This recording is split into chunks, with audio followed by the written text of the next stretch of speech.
Welcome to the Southern Report. Thank you so much for giving me your time, which I know is precious, and I very much appreciate that. I've got a confession to make. I've just had a huge conversation with my guest, which I'm very much looking forward to bringing on. And the reason why is because an hour is not going to give us enough time to talk about all the different things that we talk about. So I hope that dear Edward Oakenfull will come back, because we have so much to talk about. I interviewed Edward as he was then a Reform candidate before the election last year in 2024. And there's been so much that's gone on in his life, in our country. So I'm privileged to now be able to catch up with him now.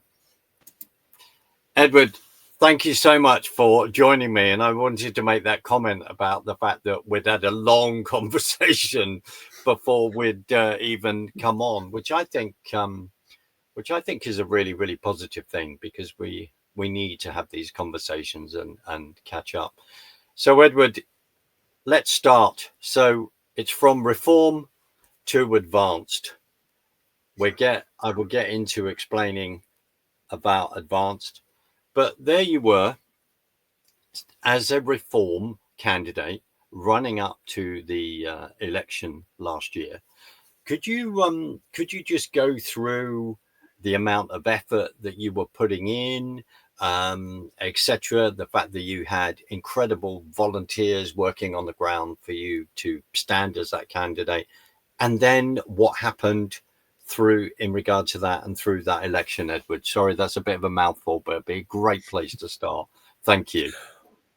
Well, it takes me back to an incredibly exhilarating time of my life, the run up to the general election of 2024. Prior to that, I'd been with Reform for about a year. So a year before the general election, I was started with Reform. We were polling less than 5%, I think, when I first started, and that just grew and grew and grew. I was given pretty much a blank piece of paper and told, this is your constituency, get on with it and try and get elected. We were never, ever given any training, no media training, what to say, what not to say. No rules were ever in place at all, really. It was just go on. We're a party of free speech, and as long as you don't say anything too controversial, you're absolutely fine. You were just left to it. I was given a really good database. It was called Nation Builder. That was a list of all the phone numbers and emails of all the supporters that had joined Reform within my constituency. And I vigorously set about contacting all these people to see what kind of assistance they would give. So I effectively set up my own branch within Derbyshire Dales, which was my constituency. And that just grew and grew and grew. People told their friends, and the friends joined up. Just before the general election, I had a whole team of people up and down the constituency, a very rural area, very large constituency.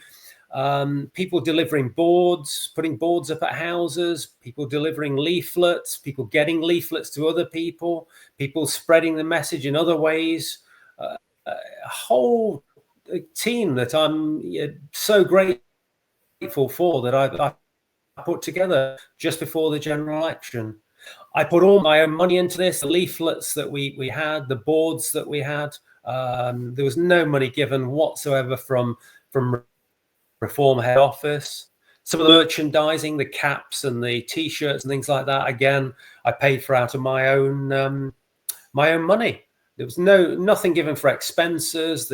Just the petrol bill alone, traveling around the constituency, getting to meetings, would have been astronomical. But happy to do it for what I believed at that time was a fantastic cause. And we had to smash this uniparty, this Conservative and Labour government that had pretty much morphed into one with the same policies on all the big issues of the day. Reform were different, and I believed in that project at that time. I do apologize for viewers, because suddenly there's a bit of a drag on the internet.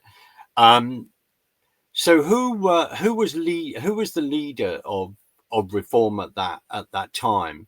And you you know why I'm asking it, because of there's Ben Habib, there's Richard Tice. If you could explain what was going on at that time in regard to leadership.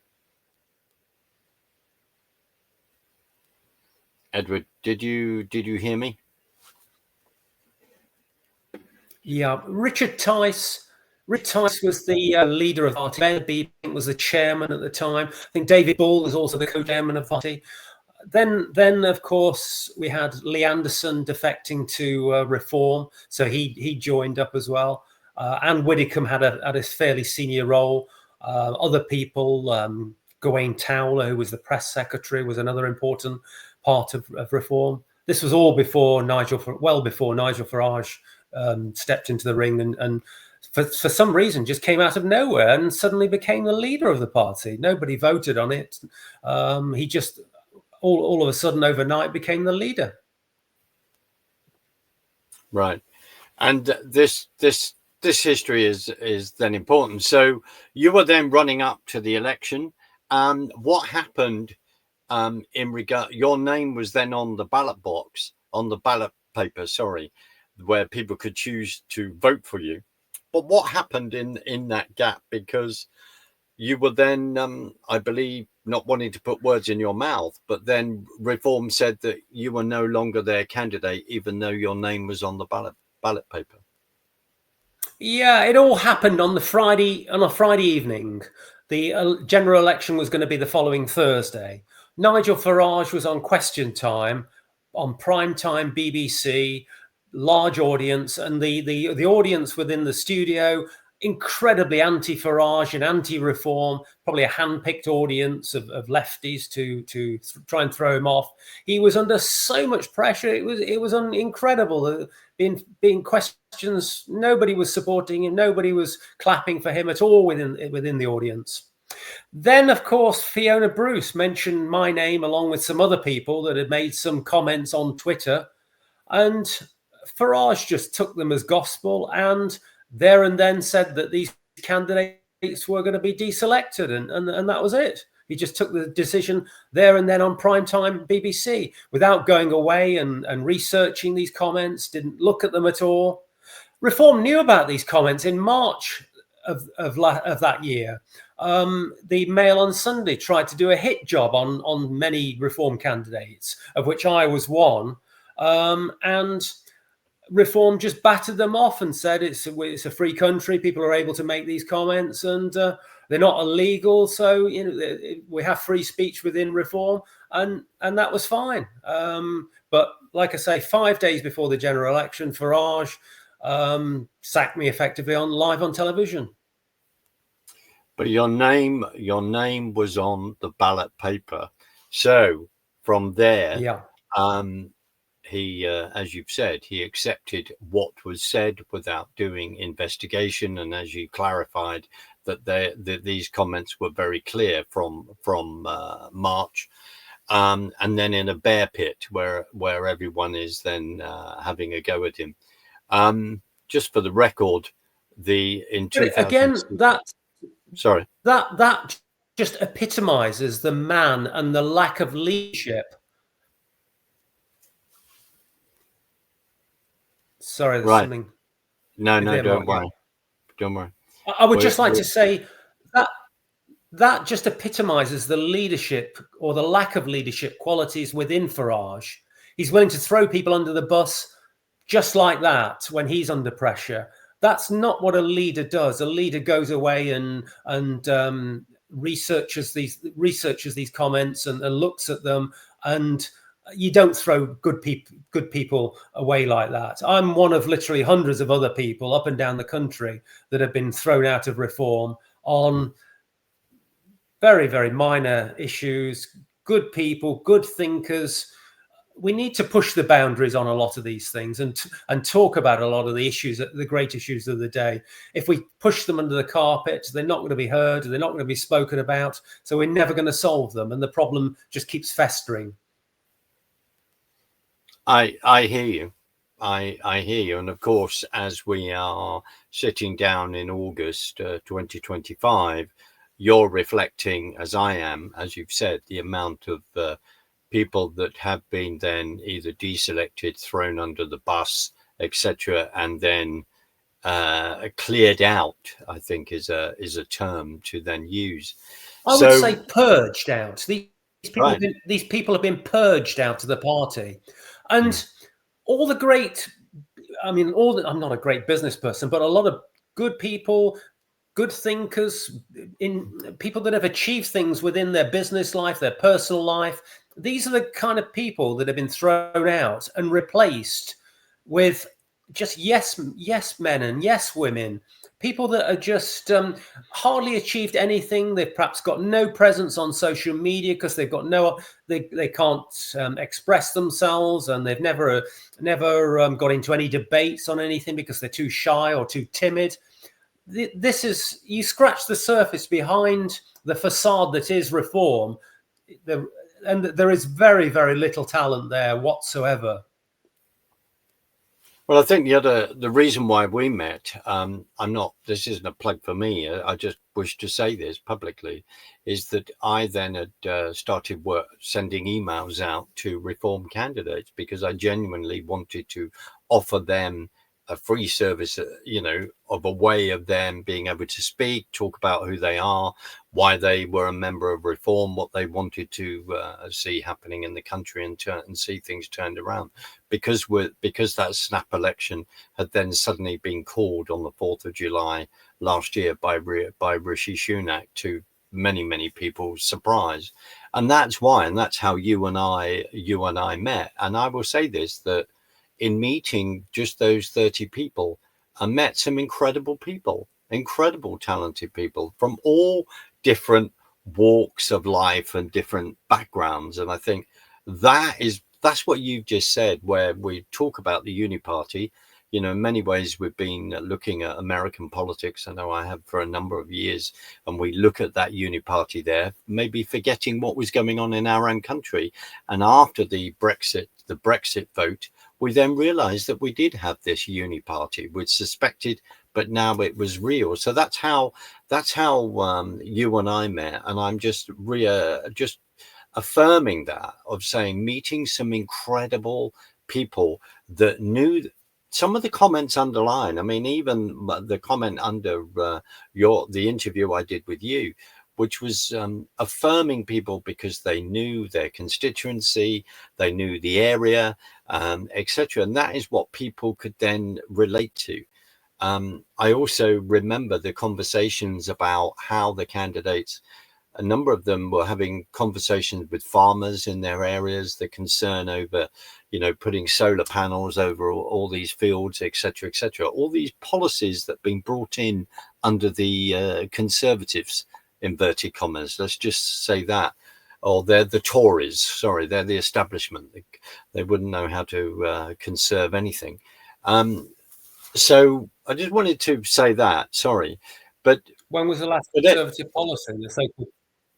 Well, precisely. I totally. Sorry, when was the last Conservative policy that? Yeah, I can't think of one. I think that's why dear Peter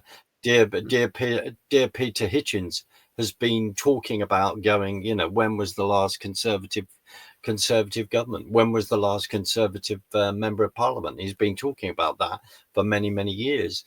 But Edward, so the election, you were leading up to the election. Your name is on the ballot paper. What happened within days of that, and then election night? How many votes did you then get? Well, it was just heartwarming. I'm so humbled by the amount of people that voted for me. 7,728 people voted for me. I look at a football stadium sometimes and see that the attendance is 8,000, and look around at all the numbers of people that are there, and you think, wow, this is the kind of numbers that voted for me. And I'm truly humbled and eternally grateful for everybody that voted for me. Can you, I do apologize if suddenly putting you on the spot with this answer. Can you remember the voting tally in total? How many people came out to vote? Do you have any of those statistics in your head? It was about 60% turnout. Labour won by about 350 votes in one of the Wow. safest Conservative seats in the country. And I remember at the count, the bitter and twisted outgoing Conservative MP, who was a former cabinet minister, she came over to me and she said, "Congratulations, Edward. You've got a socialist elected in Derbyshire Dales for the first time." And I immediately came back straight back to her and said, "We already had that with you, Sarah, and your party." And she just stormed off with a face like thunder. It was just hilarious.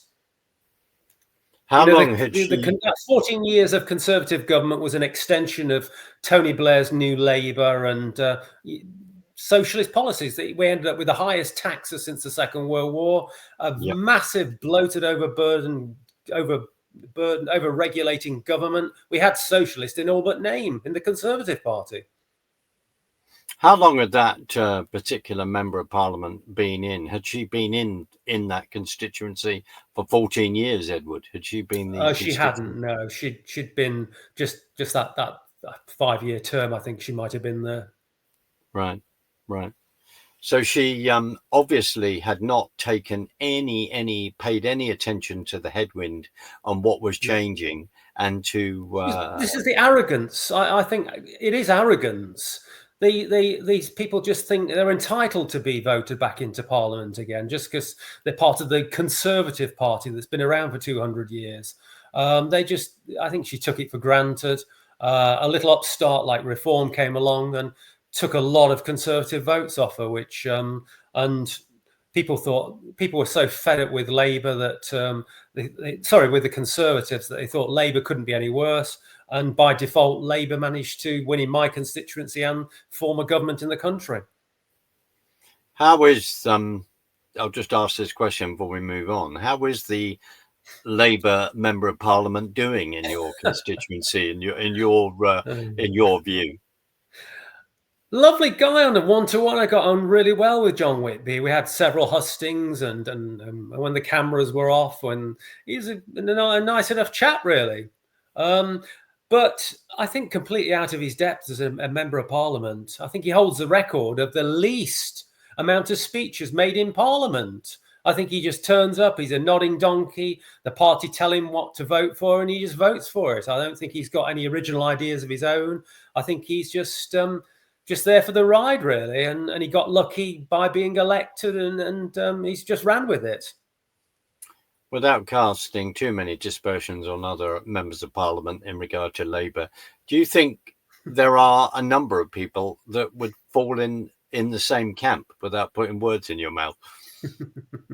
You know what I'm going to say to that, Mark? I think there's a lot of them in that Labour Party. A lot of deadwood that just out of the depth, really, is in Parliament. I just don't think that a lot of these, they lack the stature, and they probably straight from university. They've got very little experience of life. Near where I live, there's the Nottingham constituency where Nadia Whittome 5 years ago got elected. She was they call them the baby of the house. I think she was about in her very early 20s when she got elected. I mean, people like that are supposedly making laws to govern our country. They've never got out there into the real world.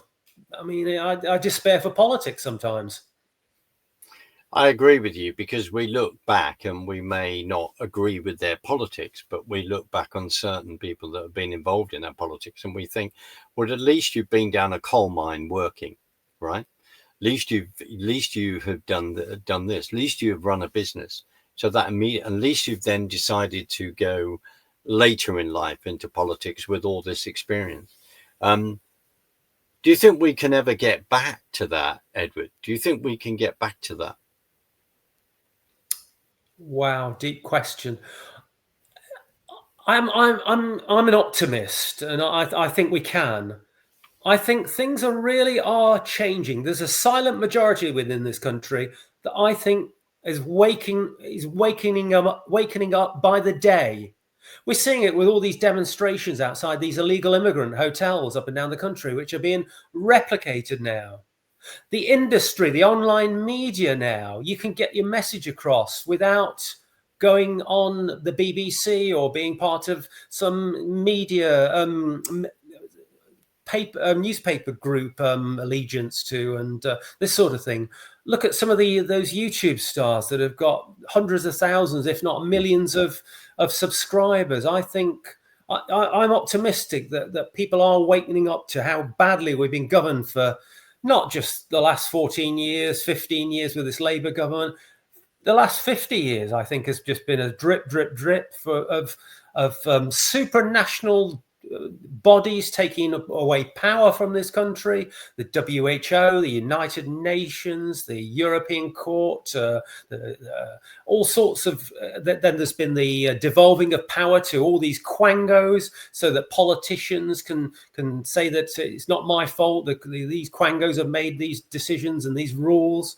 I think we need a massive taking back of power to Parliament and people being accountable again. And I am optimistic that with the party that I am part of, Advance UK, that is the beating heart of our party. That's what we're all about.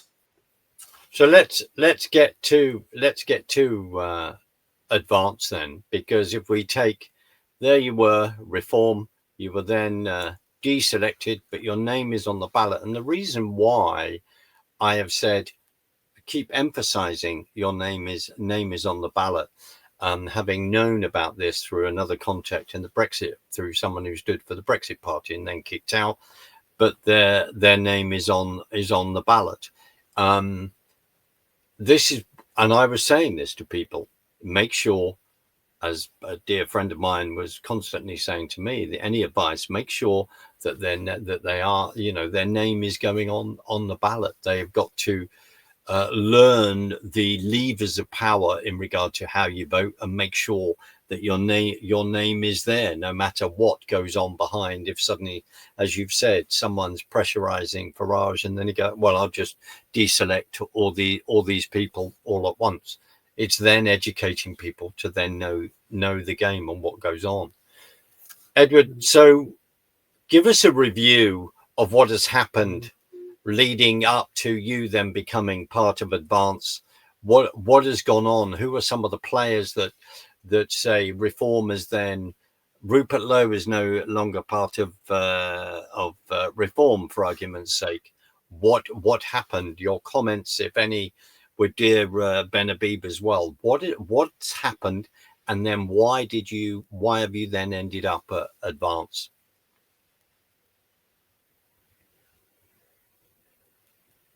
I do apologize. There's a bit of a lag again. We're having so much trouble with the internet this morning. Edward, can you hear me? Can you hear me okay? So Edward, thank you. Sorry. Thank you. Yeah, I mean, getting 15% of the vote was just incredible, really, within Derbyshire Dales, and so after the general election, I did think, well, I'm quite well off. Why do I need all this hassle? And you really are putting your head above the parapet. And do I really need all this? And but then I thought, no, I'm not going to let Nigel Farage just kick me out like he has done with all these other people. I'm not just going to go away. I'd always been in good contact with Ben Habib, and we'd met and talked since the general election, of which shortly afterwards he got kicked out and replaced with Mohammed Zia Youssef, which Mohammed Zia Youssef just came out of nowhere, really, and all of a sudden became the chairman, Farage's henchman within Reform. And so many people puzzled by this. After the general election, I'd kept in touch with so many of the other Reform candidates, some of which have been thrown out of the party as well. Others that had remained within the party that are at the moment just keeping their heads down.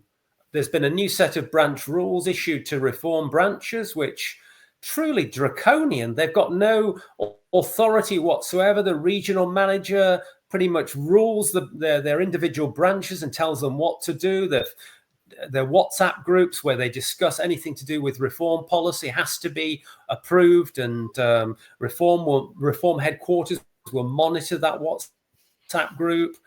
They're given no funding from head office whatsoever. They've got to arrange their own funding.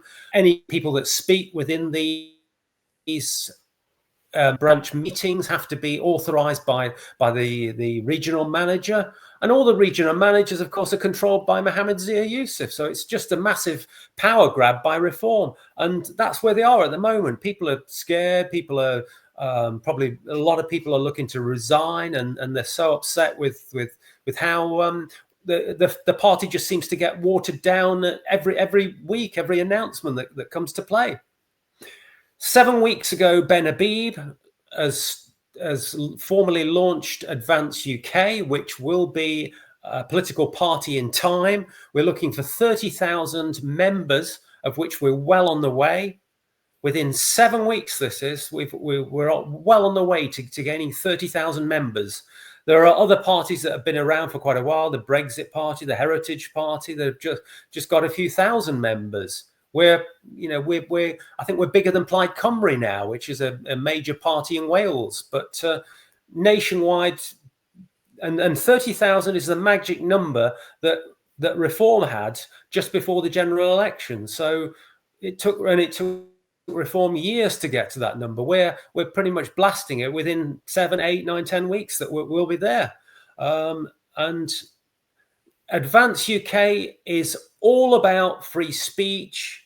We believe in the whole United Kingdom. Northern Ireland has a border down the sea, and it's in a quasi-legal status. That is part of Britain, and I believe that it should remain part of Britain instead of being given up. Nigel Farage is on record as saying that he believes that a united Ireland is inevitable. I don't think it is inevitable. I want Northern Ireland to stay as part of Britain. Freedom of speech every single day. Freedom of speech. These given rights that we've gained over a millennia of just being given away, and the online harms bill that just further exacerbates this. It's dressed up to protect children. It's none of those. It's just a big power grab by institutions and shutting down free speech. We look at all the hate crime legislation that's on the statute books. I look at the police force and the hundreds of millions of hours that are spent investigating non-crime hate incidents. It's a purely Orwellian concept. Our democracy, I touched on it earlier, how it's just being given away to these big supranational institutions, these World Health Organization, European Union, big power grabs. That I want that power to stay within Westminster, so that these MPs that we've elected are accountable. We need a proper bonfire of the quangos. So much money has been given to these quangos. Hundreds, millions, billions of pounds a year is given to these unelectable, unaccountable institutions, some of which the people that run them are paid more than the Prime Minister, for goodness sake. Yeah. There are hundreds of these quangos that wield so much power. That power needs to get back to Parliament, and our civil service are perfectly capable of dealing with this, of which the civil service is very bloated as well. We have more civil servants now than we had during COVID, which seems to beg a belief. And equality under the law. The law should be blind. I mean, we've seen that Ricky Jones verdict last week. I mean, he pleaded not guilty and went to jury. There's a Lucy Connolly that pleaded guilty for just talking on the internet and posting on the internet, which she then deleted after 40 minutes. I find where Ricky Jones is on record as saying calling out people to go and slit the throats of right-wing fascists, for goodness sake. If that isn't instigating violence, I'm beggars belief, really. So I'm looking for some of these activist judges and lawyers. I think we should not be favouring minorities within the law. It should one law for the British people.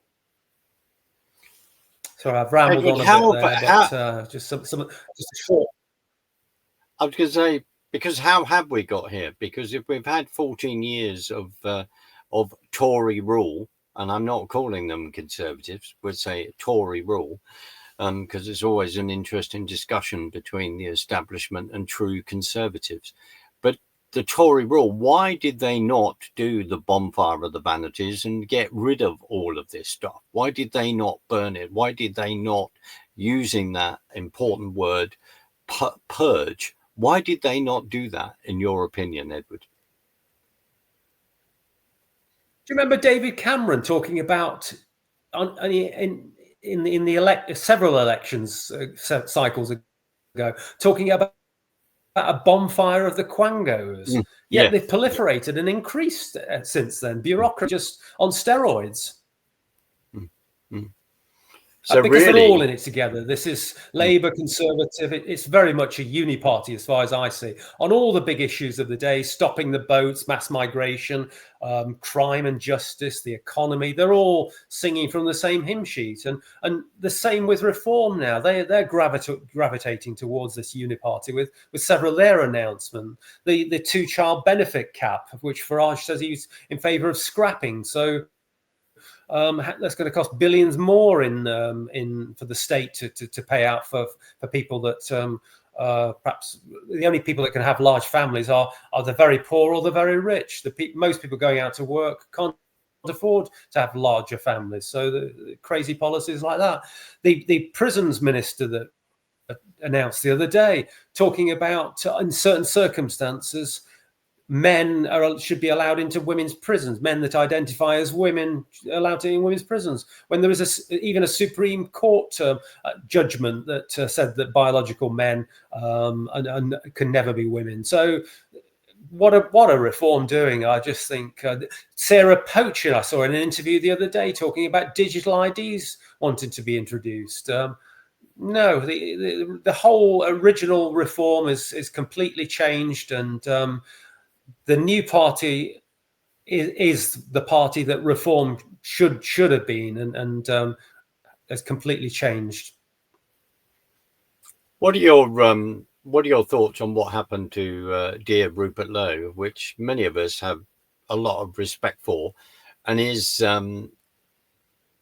there? Can you see Rupert and Ben coming together in the future, where they're just working out policies allowing people to think about various issues? What are your, putting you on the spot in one sense, but what are your thoughts? What are your thoughts on that?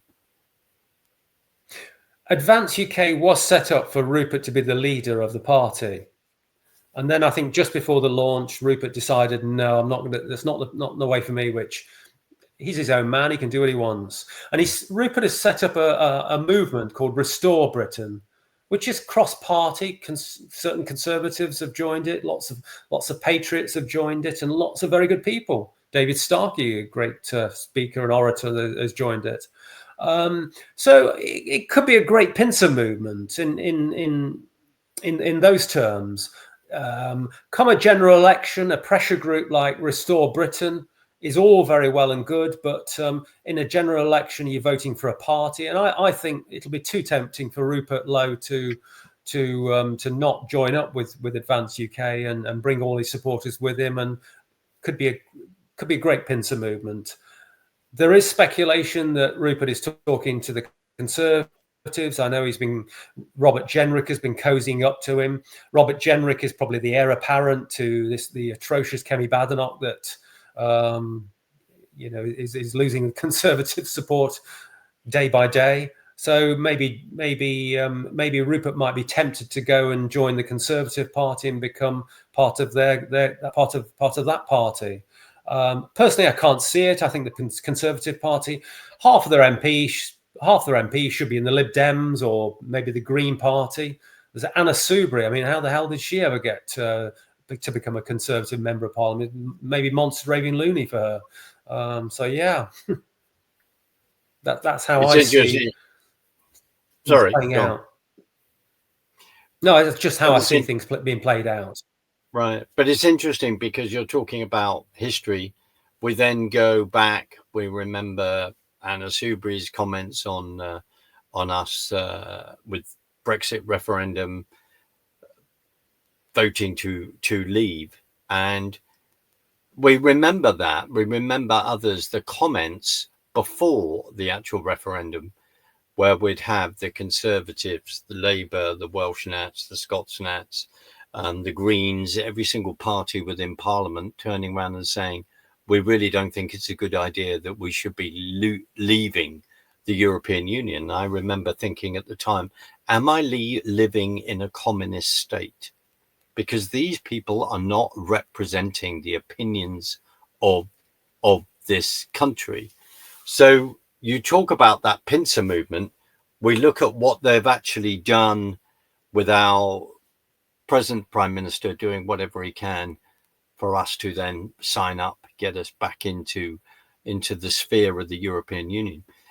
You have talked about a number of things that have gone on within our country. In many ways, I don't think we can believe how bad certain things are. Edward, can we actually tax ourselves into full employment or better employment as a nation? Can we tax ourselves into growth? Right. Go on. Take us down that line, because we then have a chancellor who seems to have no business skills whatsoever. Just Rachel from accounts and whatever. I despair. So, this chancellor. Right. I despair. This chancellor. I mean, does she really think by putting up taxes on everything that moves and walks out there is the right way to grow the economy? Is another slogan that Labour were going to do. Terrifying wealthy people that are selling up now, leaving the country, the amount of capital flight. This is a rerun of 1976 when the country was bankrupt and had to go to the IMF to get a bailout loan. We're heading to those times now. The economy is in such a dire situation. Most people do not realize how desperate things are. We have so much national debt. The official figures that they talk about, 100% of GDP, £3 trillion. There are so many, what they call them, off-balance sheet items. These are items that aren't even included within the national debt. Our unfunded pension system, which again could add another couple of £1 trillion to the national debt. If that was a company, they would have to have that on a balance sheet and show it as debt. The PFIs, the private finance initiatives, that the Conservatives actually started them. Tony Blair and Gordon Brown used them a lot. There are hundreds of billions of pounds that again could be on the national debt figure. So we are massively overburdened with debt in this country. The last year's figures for the from April till April, we had £100 billion in interest payments on all the debt that the country owes, the gilt. We're in such a dire situation, and this chancellor thinks that she can just keep on taxing people to oblivion. There is a thing called a Laffer curve, which I don't want to get too technical about, but it's there's an optimum level of tax, and if you increase tax rates higher than the optimum rate of tax for the economy, you actually get less. People don't want to do overtime because they're going to pay most of it in tax. There's no interest in starting a business because it's not profitable, so they don't, and you get no growth. I think we're in a desperate situation with this government. I believe in a much, much lower tax policy for this country. I believe the best people to spend the money that they go out and earn is the person themselves. I mean, truly revolutionary thinking by myself. I think, with the tax grab over the last many decades, to say that people themselves are better able to spend their own money than sending that money to Westminster.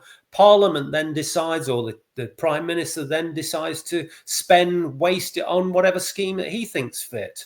No, I say no. I think this is the wrong way of governing the country. Liz Truss, her budget that some people will mock, but a lot of people don't really understand that. It was giving away so much money. If only Liz Truss had countered that by slashing public spending. So it could have been you could have slashed loads of these quangos that we've talked about earlier, obliterated foreign aid, not had that at all. You would have saved billions and billions of pounds that could have then been used to give tax cuts to the economy that would have incentivized people to grow the economy. But no, it's been the same policies ever since, same economic policies ever since then, which are a disaster for this country.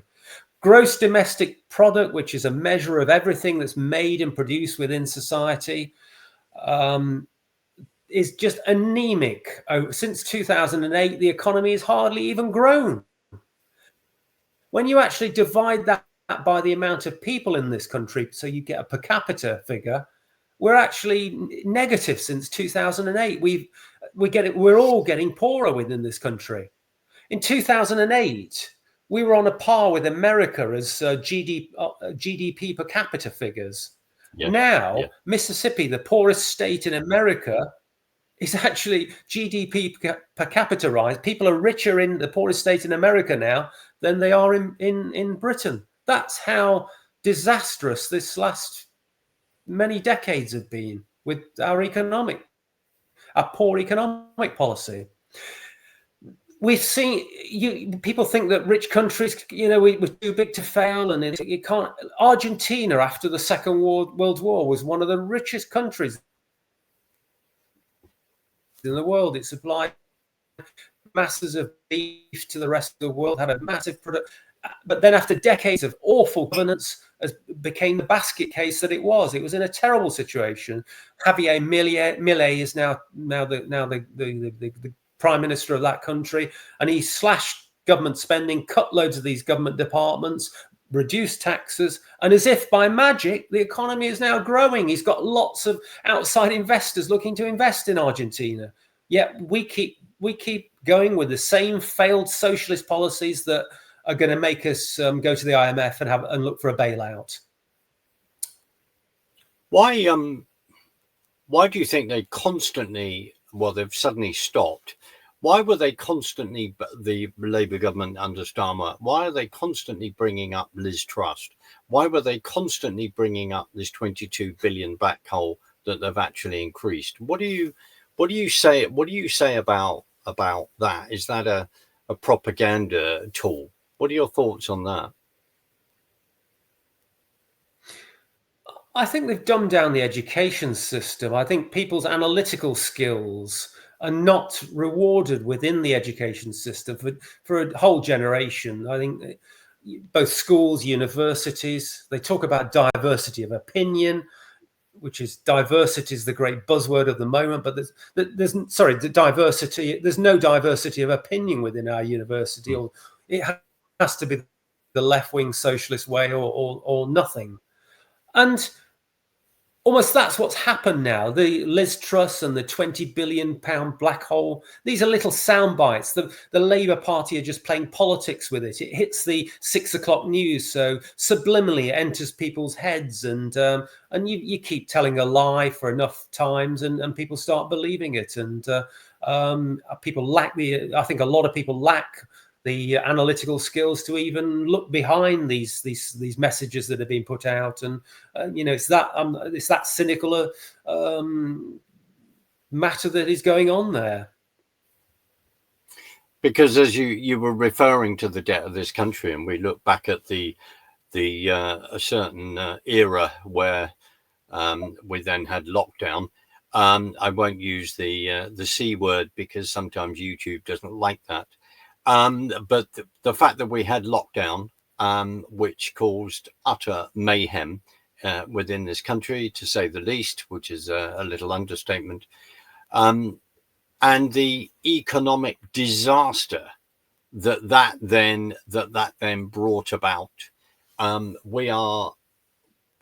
that is one of the major reasons why we are, in my opinion, why we are in this particular mess.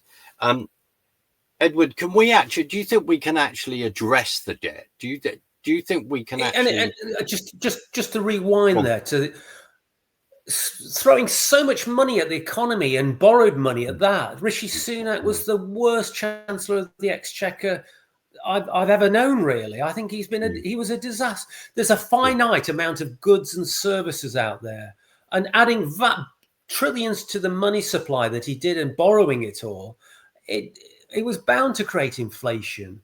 I mean, the official figures that the government give us, baloney. Behind those figures, we all know when you go up to the supermarket how much the goods in the supermarket are increasing. They're not 2-3% that the official figures tell us. It's way more than that. So I question the figures that they're given. No, totally. And for Rishi Sunak, then to be given the top job and become prime minister after being such a disaster and then Keir Starmer at the time wanted to lock us down for longer and be more generous with furlough, and that's the kind of people we've got running the country. I truly despair. Well, we've got Fabian socialists in nice suits. In my opinion, and I did encourage people to go and research the Fabians, research all of that. In fact, go into Russian history, go to Lenin, go to Stalin, and look at what has happened there, and also within German politics between the First and Second World War. Their original mascot was a wolf in sheep's clothing. That's just says it all, doesn't it? Absolutely. It's having a setup in 1885. It's having a revolution without firing a shot, and this is why I'm then distinguishing between the Tory party and true conservatives. And where are they? Because they have contributed to all of this through centralists. As you and I'm just going to say this, where I would have thought that's why there is concern amongst some people in reform, where they see these conservatives coming to reform. They're not all like that, but one or two, when they've said, well, aren't they centrists? Aren't they far left of centre in a guise as a conservative? You've got this guy, Jake Berry, who was the former chairman of the Conservative Party. Jake Berry was in favour of net zero and putting windmills and solar panels across the whole of the countryside. He was also a Remainer. What is somebody like that doing in Reform? Reform have got no philosophy. They just take anybody on, it seems. There's also in one of the constituencies in Dudley, I know a Reform candidate who stood in the general election against Marco Longhi, who was the Conservative candidate. Yes. They had lots of fallings out and the hustings, and it was not very nice between the two of them. They didn't like each other one little bit. But then after the general election and Longhi, political opportunist, can see which way the wind is blowing, then he decides to join Reform. So Reform give him the constituency and get rid of the true grassroots person that built the branch within the constituency. So everywhere you look, Reform are just watering it down and getting rid of the original people, the grassroots people that built Reform. And that's where the party is today. I think that's an interview and a conversation I would like to have with that colleague, friend of yours. I would really like to have that. You've just said something that's very, very powerful, very important, because we have to stand by our ideals. We have to believe in things and stick to that.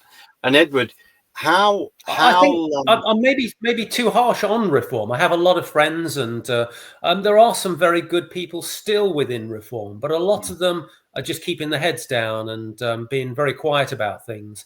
Reform, of course, won lots of county council elections and running the county councils now. So the jury's still out. Maybe there will be some superstars develop, and they will do a good job at running these councils. We'll see. Let's see. I hear you. So in the last sort of 5-6 minutes, How is advance, excuse the pun, going to advance? You talk about you've set up this, I think, college of thinkers. Explain that, but how is it going to move forward? You have quite rightly, you've described you're aiming for 30,000 members. You're heading very fast towards that. What are the next moves? Well, it has been an incredible 7 weeks, because since Ben Habib launched the party on the 30th of June, the party membership has just grown in leaps and bounds. Ben wants to get the membership to 30,000 members, and then we'll officially go to the Electoral Commission and launch as a political party once we've got approval from the Electoral Commission. 30,000 is a really interesting number, because that's the number of members that Reform had just before the general election last year. And that took Reform years to get to that. So if we can do that in, let's say, 10 weeks, it's just been incredible achievement. That supersedes some of these other parties. We're now even bigger than Plaid Cymru, which is a well-established Welsh party, and we're growing all the time. So 30,000 will be an incredible membership. Ben Habib, a fairly wealthy person, has then pledged to put in £100,000 of his own money. So that will give us a sizable amount of money to promote our party. We'll hopefully then, once we become a political party, we'll start in the polls. And I think, let's say we start at 2%, 3%, 4%, which I was in Reform. That's a year before the general election. That's roughly where we were at the time. Within 12 months, we got up to 15%. And now look at Reform. They're heading the polls at, early 30%. So it's like pushing a little snowball along the ground. You hit it, rolls over, it becomes bigger and bigger and bigger. And then all of a sudden, it's an absolute massive entity. And I believe we are a true patriotic party, and I would just encourage every patriotic British person that cares and loves this country, please sign up to be a member. Get in there with the early days of Reform, like the early days of Reform. Get in there and become a member of Advance UK. We're a proper democratic party. Members will have a vote. There's what we're calling a college of 100 people.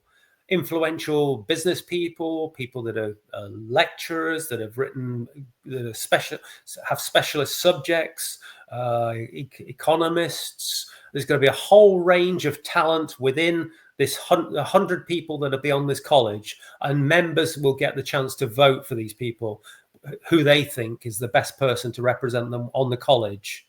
So a truly democratic party. The college then in turn will look at policies that Advance UK will be putting forward. The college also has the authority to get rid of the leader. If they don't think the leader is doing a good enough job, the college can have a vote and get rid of the leader. So it is truly democratic, which is anything but Reform. Reform is not democratic in any way. It's a totalitarian party that Nigel Farage and Mohammed Zia Youssef, his henchmen, run on their own whims. So yeah, I really believe that Advance is the party that Reform should have been, and we will be. No, Bob, Edward, thank you for so much for explaining that. And I can imagine that there are lots of people having various discussions in the background. And Edward, I just want to say thank you so much for joining me. I hope that we can do this again. We've been through a heck of a lot since the election last year on the 4th of July, and we look at just over a year in regard to the state of the country. But is there anything else you want to say in the final minute, Edward? Is there anything that we've left out? Yeah. Advance UK is the way forward for our country. At the moment, we're a very small party, but we're going to grow and grow. My surname is Oakenfull, and from little acorns grow massive oak trees. Please look on the Advance UK website, join up to become a member today, tell friends, family, everybody out there, please join Advance UK and we can get our country back. Edward, thank you for your time. I'm going to play us out. Please stay with me and I'll say goodbye to you on the other side. But thank you so much for your time today. All right. Thank you, Mark. Brilliant interview. I loved it. Thank you. Cheers. Thank you.